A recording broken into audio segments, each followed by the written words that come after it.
jero saklawase ora liya kowe ing atiku.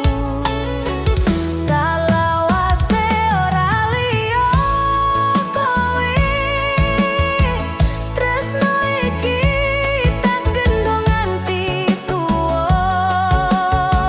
Nadyan dalan urip mung kamudhun, jenengmu tetep dadi tujuan pungkasan. Ora liya kowe, mung kowe sing tak sebut saben donga. Tresno iki ora owangae pungkasan napas. Sanadyan ado kowe ora lunga ning ati saklawase, tresnoku mung kanggo kowe. Iso tekan sore tak eling rupamu, koyo angin sing ora entek-entek liwat. Kabeh kenangan tak rangkul kuat, amre ora luntur digesek wektu.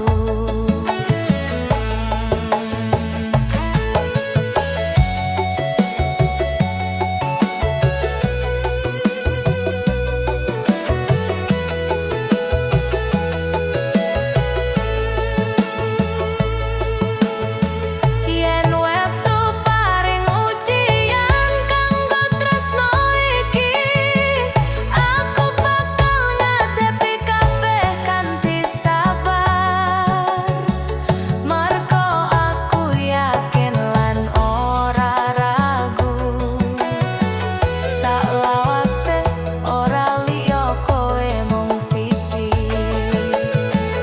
Salawase ora liya kowe,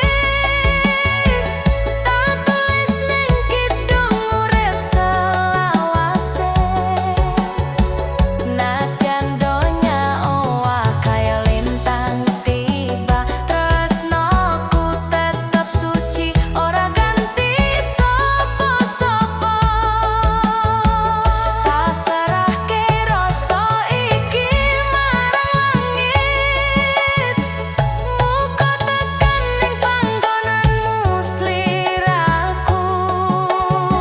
Yen Gusti maringi dalan siji, tresno iki bakal urip nganti selawase.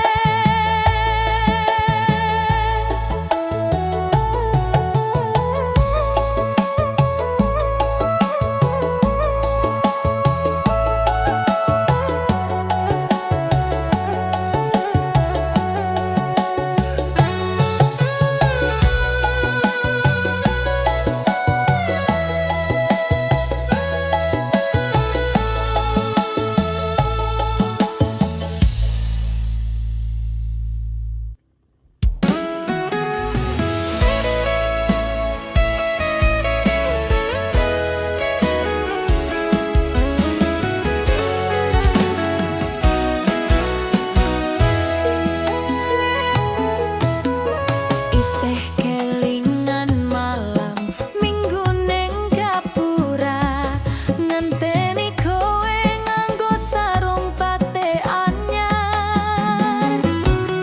Lampu pijar redup kayo rembulan tua, tapi atiku padhang merga ana kowe ning sandengku.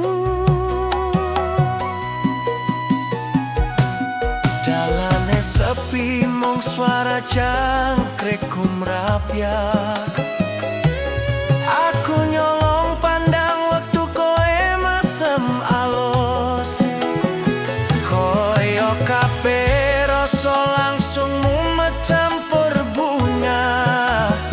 Nanti aku lali yen waktu wis mlaku adem.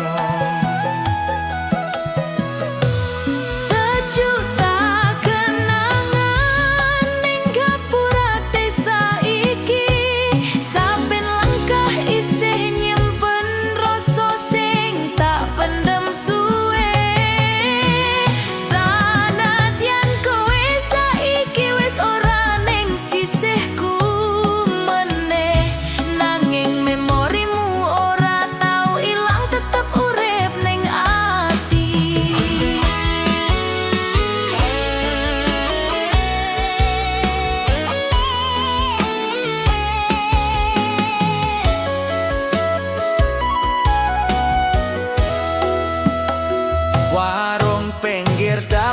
godhog karo teh manis panas.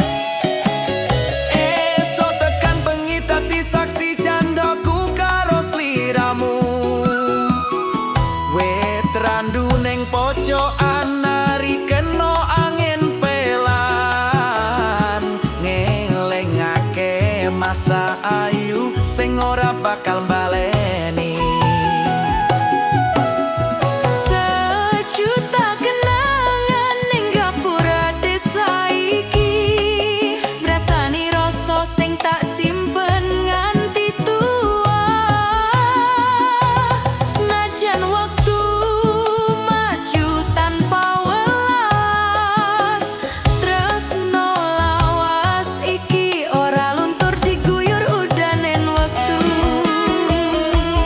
Yen bali kowe suatu dina, tak tunggu ning panggonan sing sempat dadi omah rasa. Gapura desa iki tetep buka kaya dulu.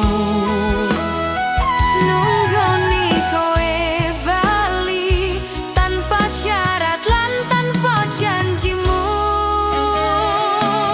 Sejuta kenangan isin demprok ning kene, nyimpen suaramu gak bakal ilang selawase. Muga angin desa bisa nyampe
ijo ning alas wengi semburat rembulan kaya atiku sing ora iso turu nganti esuk. Suara jangkrik nembang ngancani rasa sepi nalika kenanganmu bali nyentuh hati pelan.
Kowe rumangsa sakjarone atiku, suket ijo ning alas wengi tak tinggal tembang iki.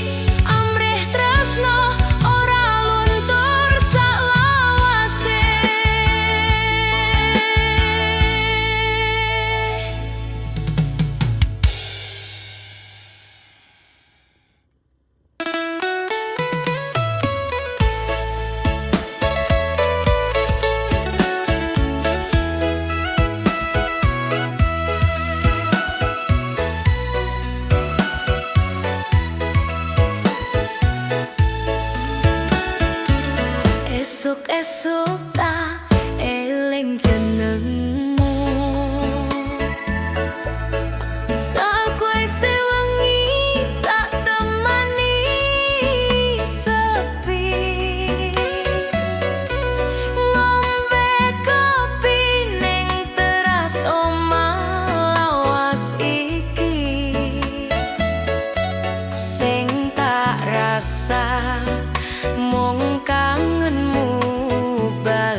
sing tak gawa nganti saiki ora luntur digesek wektu suwe. Sanajan jarak wis adoh antarane awak loro, hatiku tetep nyekel rasa iki kencang.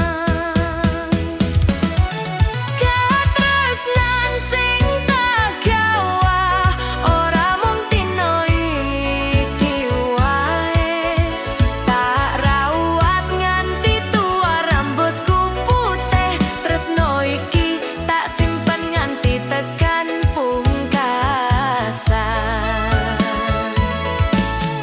Aku nggawa jenengmu ning atiku, senajan talan kita ora padha, nanging rasa iki ora tak tinggal. Tresnoku tetep kanggo sliramu.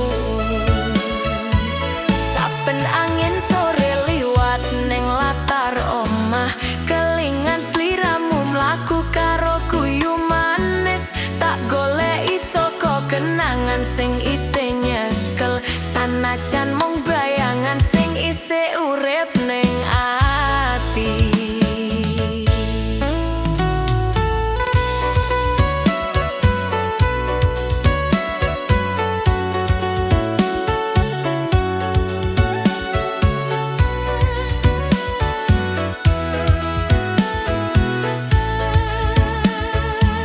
Yen wektu iso bali maneh, tak rangkul kowe ora tak jolke. Nanging saiki cukup tak simpen ning ati, katresnan iki dadi warisan rasa langgeng. Ratresnan sing tak gawa kadang gawe ati loro, nanging endah muga tekan panggonanmu. Rasa iki krungu senajan ora bareng, tresnoku ora mati. Tak titipke rasa iki marang langit, muga tekan ning atimu pelan-pelan. Katresnan sing tak gawa selawase tetep tak jaga nganti saklawase.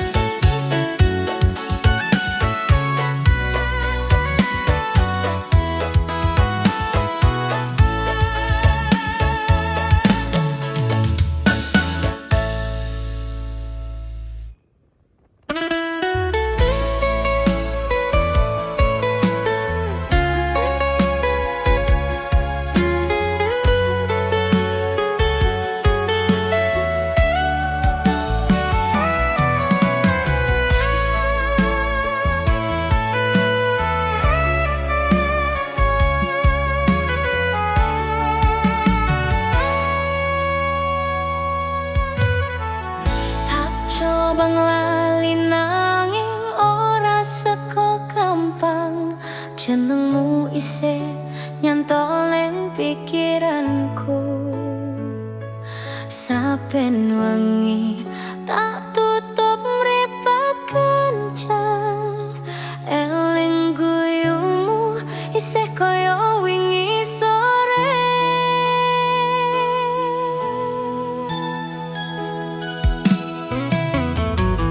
Tak berwektu mlaku nganti suwe, nanging atiku isih ngoyak bayangmu.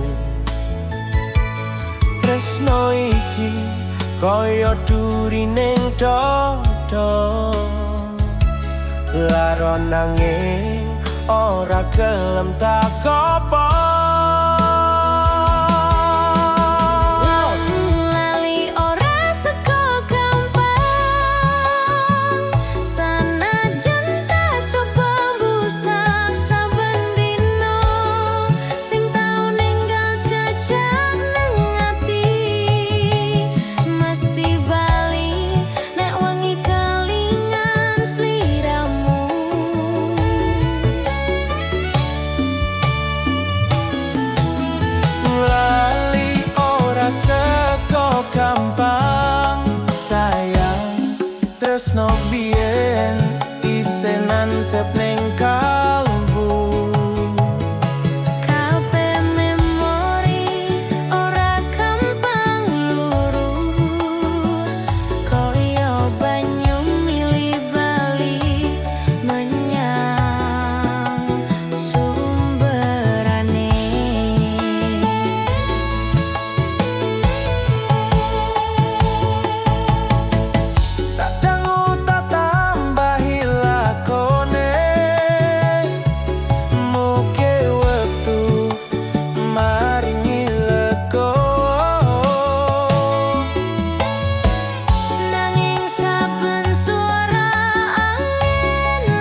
nyebut sliramu.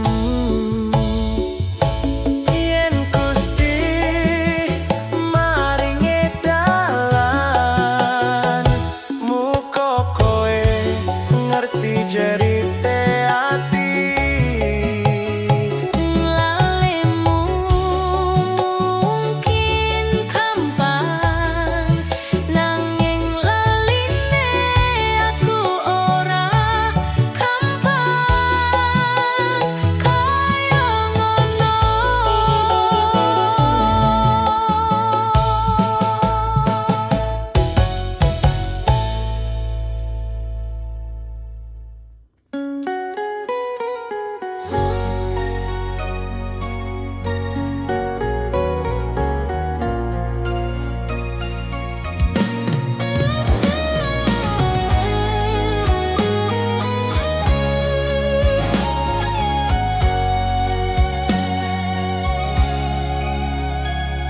Ana rasa sing tak pendam suwene iki, nganti ora ana tembung kanggo ngutarake. Saben wengi tak kentong kenanganmu,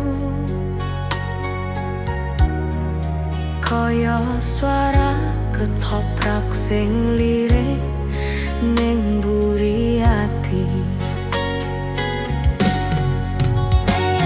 Senajan kowe lunga tanpa pamit manis, jenengmu isih katulis rapet ning dodo. Nangis sepi tak simpen nang sanding wengi, nadyan ora ono sing ngerti isine ati iki. Sing tak simpen ning ati dudu mung kenangan biyen, nanging tresno sing ora rampung tak rawat kaya kembang sing ora oleh layu. Sing tak simpen ning ati nganti wektu nglunturke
Kowe nyekel atiku kanthi kemuyu manis.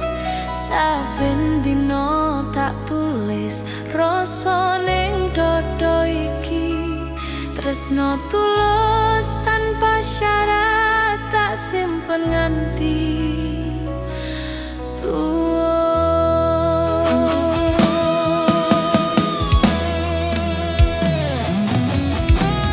Sawah ijo dadi pangeling sliramu, koyo angin sepoi sing ngusap lemah atiku. Nadyan wektu medhot jarak antarane awak loro, tresno iki ora kengsir, tetep tak jaga selawase. Tresno tulus tekan mati, ora goyah sanajan badai teka. Yen kowe bali tak rangkul tanpa ragu, amrih tresno iki dadi restu langgeng salase.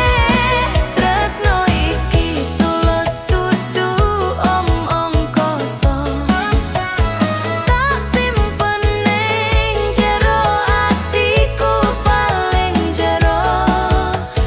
Sanadyan dunya owah ngene opo anane, jenengmu tetep tak sebut ing saben donga bengi.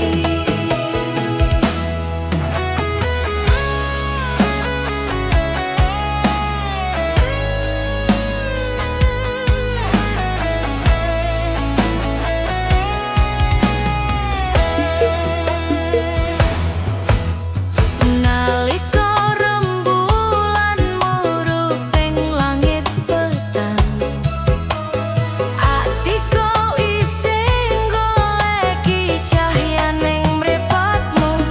Muga Gusti satemene ngerti cerite ati, amarga tresno iki ora mung semusim wae. Saben suara gendang marai atiku kelingan, tembang lawas sing biyen dadi latar tresno. Saiki mung kenangan sing tak rangkul kuat. Nadyan sliramu adoh, atiku ora bakal lunga. Tresno tulus tekan mati,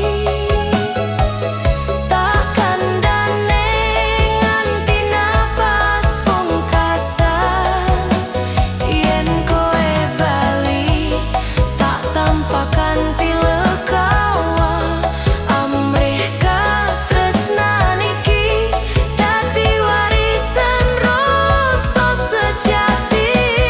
Tak serahke kabeh iki marang wektu, yen panjenengan bali kula tansah menunggu. Tresno iki tulus ora bakal mati, mung kanggo sliramu nganti tekan pungkasan urip iki.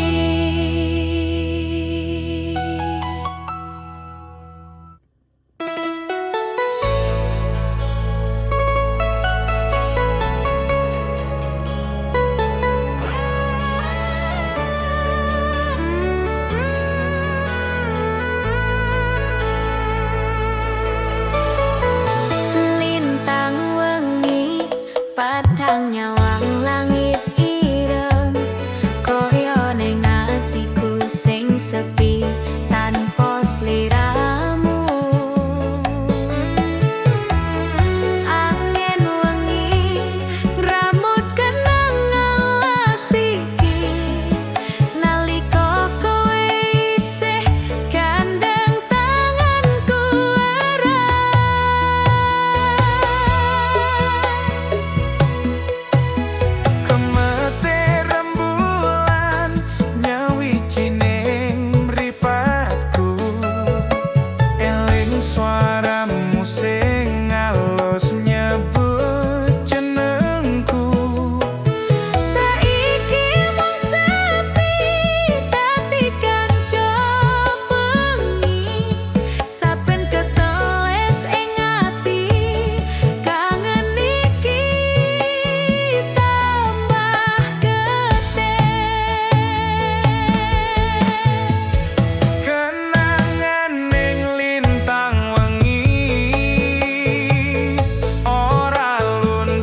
mulai surup ning pinggir sawah, angin semilir nyentuh rambutmu,